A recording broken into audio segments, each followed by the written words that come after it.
পুনৰ স্বাগতম মোৰ এই বি মটিভেশ্যন আসাম চেনেললৈ। বলক পলম নকৰি আৰম্ভ কৰোঁ। তোমাৰ জীৱনত যিমানেই সমস্যা আহিব সিমানেই তুমি সফলতা পাই গৈ থাকিবা, কাৰণ সকলো সমস্যাৰ লগত এটা সুযোগ লৈ আহে।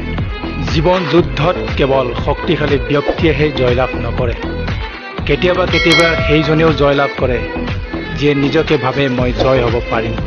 কোনো মানুহক তুমি বৰ্তমান পৰিস্থিতি দেখি তেওঁৰ ভৱিষ্যতক লৈ তুলনা নকৰিব, কাৰণ সময়ৰ ইমান শক্তিশালী আছে যে কয়লাৰ টুকুৰা এটাও হীৰালৈ পৰিৱৰ্তন কৰিব পাৰে।